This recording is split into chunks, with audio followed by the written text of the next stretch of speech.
Hello viewers, আসসালামু আলাইকুম। আপনারা সবাই কেমন আছেন? আশা করি আলহামদুলিল্লাহ সবাই অনেক ভালো আছেন। তো সবাইকে জুমা মোবারক। আজকে শুক্রবার, তাই সবাইকে জুমা মোবারক। তো আজকে একটা জানাজার নামাজ আছে। আমাদের এক দাদা ভাই মারা গেছে, তো ওনাকে দেখতে গেছিলাম জানাজার নামাজটা আদায় করার পরে। তো এরপরে আমাদের এক বড় ভাই শাহাবুদ্দিন ভাই, উনি খুব বেশি অসুস্থ, তার অপারেশন হবে শনিবারে। তো তার জন্য তো শাহাবুদ্দিন ভাইকে দেখতে গেলাম। তো যে মানুষটা অনেক সুন্দর এবং যে মানুষটা স্ট্রং ছিল, সেই মানুষটাও আজকে অসুস্থ হয়ে তার অপারেশন করতে হচ্ছে। তার মূলত কথা হচ্ছে তার পায়ে ডান পাটা অনেক ফুলে গেছিল। ফুলা থেকে তিনি যখন স্ক্যানিং করতে গেছে তখন ধরা খেয়েছে যে তার তার থেকে নাকি পাথর জমে গেছে।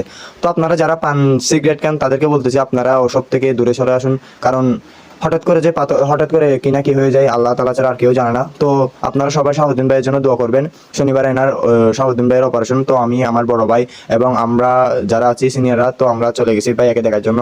তো সবাই দোয়া করবেন শাহাবুদ্দিন ভাই যেন ইনশাল্লাহ আগের রূপে আবার আমাদের সামনে চলে আসুক। তো সবাই দোয়া করবেন বড় ভাইয়ের জন্য। তো ইনশাল্লাহ সুস্থ হয়ে আমাদের মাঝে ফিরে আসবে শাহাবুদ্দিন ভাই। তো শনিবারে বড় ভাইয়ের অপারেশন, আপনারা সবাই দোয়া করবেন যাতে আল্লাহ তাআলা যাতে অপারেশনটা খুব ভালোভাবে করতে পারে। তো সবাই ভালো থাকবেন, সুস্থ থাকবেন, ভাইয়ের জন্য দোয়া করবেন। আল্লাহ হাফেজ, আসসালামু আলাইকুম।